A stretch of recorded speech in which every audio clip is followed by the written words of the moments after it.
এবার পাকিস্তান উপকূল রক্ষা বাহিনীর অফিসে ঢুকে ভয়ঙ্কর হামলায় তাদের যে ডিজেল সাপ্লাইমেন্ট পরিষেবা আছে তা সম্পূর্ণভাবে ধ্বংস করে দিল বালুচিস্তান লিবারেশন আর্মি। এবং সেই তথ্য তারা আন্তর্জাতিক সার্কিটে প্রেস কনফারেন্স করে জানিয়েছে। সেখানে তারা বলেছে কালকে পাকিস্তান কোস্টগার্ডের সদর দপ্তরে তারা এক ভয়ঙ্কর আত্মঘাতী হামলা চালায় এবং সেই আত্মঘাতী হামলা এই যে ডিজেল ফেসিলিটি আছে পাকিস্তানের তা সম্পূর্ণভাবে গুড়িয়ে দেওয়া হয়েছে। আমি একটু প্রেস কনফারেন্সটা আপনাদের দেখাবো, তাহলেই বুঝবেন এক্স্যাক্টলি বালুচিস্তান লিবারেশন আর্মি কি দাবি করেছে এবং এর ফলে পাকিস্তান সরকার ঠিক কতটা বিপদে পড়তে পারে।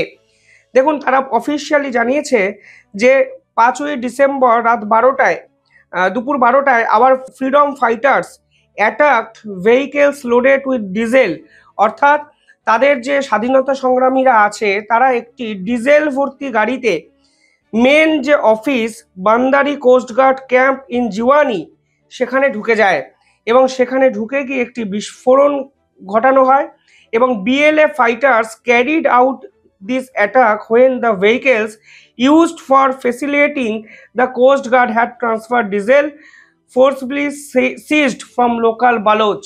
অর্থাৎ এরা দাবি করছে যে তখন বিস্ফোরণটি ঘটানো হয় যখন কোস্ট গার্ডের অফিসেও একটি ডিজেল ট্রান্সফার করা হচ্ছিল, অর্থাৎ এই ট্রান্সফরমেশন প্রসেস চলছিল এবং তারা দাবি করছে এই যে ডিজেল সেই ডিজেল নাকি লোকাল বালুচ যে আর্মি আছে সেখান থেকে ছিনিয়ে নিয়ে এসছে পাকিস্তান সেনাবাহিনীর লোকেরা। এবং যে দাবি তারা বারবার করেছেন যে এই পাকিস্তান সেনাবাহিনী বালুচিস্তানের সাধারণ মানুষের উপর নির্মম অত্যাচার করে, দিনের পর দিন তাদের যে সম্পদ তা তারা ছিনিয়ে আনে, ডাকাতি করে এবং সেই ডাকাতি করার ফলে যে ডিজেল আছে সেই ডিজেল যখন অন্য একটি জায়গায় ট্রান্সফার করা হচ্ছিল সেখানে এই ভয়ঙ্কর হামলাটি করানো হয় বালুচিস্তান লিবারেশন আর্মির পক্ষ থেকে। এবং সেখানে বলা হয় Balochistan liberation army strongly warns all local Baloch drivers not to become tools of the Coast Guard in exploiting Baloch leader associated with the oil business। অর্থাৎ তারা পরিষ্কার বলতে চাইছে যে বালুচিস্তান থেকে যে তেল পাকিস্তান আর্মি কালেক্ট করে, সম্পদ চুরি করে এবং সেই সম্পদ যখন বিজনেস আকারে আন্তর্জাতিক সার্কিটের কাছে বিক্রি করে, এই যে ছক, এই ছকে যেন কোনো বালুচিস্তানের ড্রাইভার ফাঁদে না দেয়, যেন পা না দেয়। এবং এর ফলে পাকিস্তান সেনাবাহিনীর আমি বিভিন্ন জায়গায় বিশ্লেষণ দেখছিলাম তারা কিন্তু এবার লোকাল সাপোর্টের সংকটে পড়তে চলেছে। কালকে একটি রিপোর্ট প্রকাশিত হয়েছিল যেখানে 24,000 পাকিস্তান সেনাবাহিনীর সদস্য রিজাইন করেছিলেন।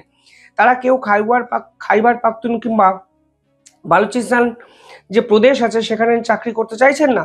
আজকে বালুচিস্তান লিবারেশন আর্মি স্পষ্ট জানিয়ে দিয়েছে যারা কোস্ট গার্ডের হয়ে বিভিন্ন কাজে নিয়োজিত হবেন তাদেরও কিন্তু কোনো রেয়াত করা হবে না। অর্থাৎ এর আগে তেহরিকে তালিবান এবং বালুচিস্তান লিবারেশন আর্মি যেভাবে গ্যাস পাইপলাইনকে ধ্বংস করে পথে বসিয়েছিল পাকিস্তান সরকারকে, আজকে উপকূলবর্তী অফিসে এই ধরনের ডিজেল ফেসিলিটিকে উড়িয়ে দিয়ে তারা কিন্তু পাকিস্তান সরকারকে বড় সড়ো এক বিপর্যয়ের মুখে ফেলে দিল। এমনি দেখুন পাকিস্তান সরকারের অবস্থা অত্যন্ত খারাপ। IMF স্পষ্ট ভাষায় বলেছে যে যদি তারা আর লোন চায় তাহলে তাদেরকে রিফর্ম করতে হবে। এই রিফর্মেশন করার জন্য তারা সকলের আগে তাদের ঐতিহ্যবাহী এরোপ্লেন আছে সেই এরোপ্লেনকে বিক্রি করার দিকে এগিয়ে নিয়ে গেছে। ফলে আজকের দিনে দাঁড়িয়ে তারা একের পর এক গভর্নমেন্ট স্ট্রাকচারকে বিক্রি করা ছাড়া তাদের কাছে কোনো উপায় নেই এবং তারা সেটাই করছে। এবং সেই মুহূর্তে দাঁড়িয়ে আরও একটি গভর্নমেন্ট স্ট্রাকচারের উপর এই ধরনের ভয়ঙ্কর হামলা একটা জিনিস প্রমাণ করে দেয় যে কোনো অবস্থাতেই পাকিস্তান সরকারকে কোনো ছাড় বালুচিস্তান লিবারেশন আর্মি দেবে না যতক্ষণ না তারা তাদের স্বাধীনতার দাবিটি পূরণ করতে পারছে। পাশাপাশি এই আক্রমণের পরই পাকিস্তান সরকারের পক্ষ থেকে সরাসরি ভারতের উপরে আঙুল তোলা হয়েছে এবং আফগানিস্তান এবং ভারত একত্রে এর পাল্টা বিবৃতিও কিন্তু দিয়েছে। আফগানিস্তান ভারতের দিকে এর আগেও আঙুল কিন্তু পাকিস্তান সরকার তুলেছিল। তেহরিকে তালিবান যখনই পাকিস্তানকে অ্যাটাক করে তারা আফগানিস্তানের উপর আক্রমণ করে। আফগানিস্তানের পিছনে ভারত আছে তারা অফিসিয়ালি দাবি করেছে। ইসলামাবাদ কোর্টের বাইরে যে আত্মঘাতী বিস্ফোরণ হয়েছিল সেই বিস্ফোরণের ঘণ্টাখানেকের মধ্যে একটি স্টেটমেন্ট পাকিস্তান প্রাইম মিনিস্টার দিয়েছিল এটা বলে যে এই বিস্ফোরণে ভারতের যোগ স্পষ্ট, ভারত নাকি টেরর ফান্ডিং করছে পাকিস্তানের বিস্তীর্ণ জায়গায়। এবং কালকে কিংবা শেষ 3 দিন ধরে যেভাবে একাধিক জায়গায় বালুচিস্তান লিবারেশন আর্মি ধারাবাহিক আক্রমণ পাকিস্তান সরকারের উপর করেছে, তারা ফের সেই ভারতের বিপক্ষে অভিযোগ আফগানিস্তান যোগ, এই সকল জায়গা নিয়ে একটু স্টেটমেন্ট দিয়েছেন। পাল্টা কালকে আফগানিস্তানের পক্ষ থেকে কি বলা হয়েছে আমি একটু বলে দিই। বলছে আমরা ভারতের সঙ্গে সম্পর্ক রাখবো, দ্যাট ইজ আওয়ার রাইটস, এবং বলছে এটা আমাদের অধিকার, আমরা কেন সম্পর্ক রাখবো না। স্পষ্ট ভাষায় তারা বলেছেন যে দ্যাট ইজ আওয়ার রাইটস, এবং সেখানে যদি আপনি স্টেটমেন্টটি দেখেন দেখবেন সেখানে পরিষ্কার বলা হয়েছে যে যদি পাকিস্তান ভারতবর্ষে এসে এম্বাসি খুলতে পারে তাহলে আফগানিস্তান খুললে দোষ কোথায়। আমি কোট আনকোট একটু আপনাদের পড়ে শোনাই, যেখানে ওরা বলেছেন we have রিমেন্ড consistence, Pakistan first accused us regarding TTP, অর্থাৎ প্রথমে আমাদের টিটিপির জন্য অ্যাকিউজড করলেন তারা। We progress in talks on that, আমরা সে বিষয়ে তাদের সঙ্গে কথা বললাম। দেন they say BLA the Balochistan movement, পরবর্তীকালে তারা বললেন যে বালুচিস্তান লিবারেশন আর্মির জন্য আফগানিস্তান এবং ভারত দায়ী। প্রথমে বললে টিটিপি, আমরা কথা বললাম, তোমরা এখন বলছো বালুচিস্তান লিবারেশন আর্মি, সেখানেও আমাদের খুঁজে পাচ্ছ। এক্সাক্ট দোষটা কি?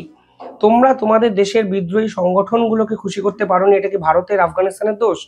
ভারত আফগানিস্তান সম্পর্ক হঠাৎ করে রিভাইভ হওয়াতে কতটা বড় ডিপ্লোম্যাটিক প্রেসারে ভারত মানে পাকিস্তান পড়েছে তা আপনারা নিজেরাই বুঝতে পারছেন।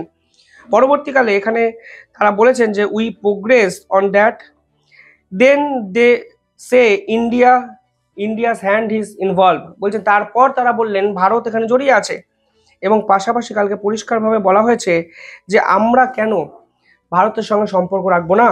Pakistan itself has an embassy in Delhi, it has trade and relation there, so if they have it why should not we, that is our right. যদি পাকিস্তান ভারতে একটি দূতাবাস খুলতে পারে তাহলে আমরা কেন দূতাবাস খুলবো না? আমাদের অধিকার আছে বিভিন্নভাবে যে আমরা ভারতের সঙ্গে ট্রেড করতে পারি। পাশাপাশি এখানে পরিষ্কারভাবে আরও কিছু কথা আফগানিস্তানের পক্ষ থেকে বলা হয়েছে, এবং বলা হয়েছে যে আমরা সেই সম্পর্কগুলি রাখবো যেগুলো আমাদের জন্য হার্মফুল নয়। আবার political relations whether with India or any other country আর neither against anyone not harmful to anyone, this is the meaning of our balanced policy, Afghanistan will no longer be a battle ground for negative politics and great power rivalries. এখানে দেখুন পরিষ্কার বলছে যে আফগানিস্তানকে দিনের পর দিন নেগেটিভ অ্যাপ্রোচে দেখানোর চেষ্টা কিন্তু ওয়েস্টার্ন মিডিয়া ওয়েস্টার্ন কান্ট্রিগুলো করেছে, এবং এর জন্য দায়ী পাকিস্তান। কারণ আপনি পাকিস্তানের সঙ্গে সম্পর্ক রাখা মানেই ওয়েস্টার্ন মিডিয়া বুঝে যায় যে আপনি কি করতে চাইছেন।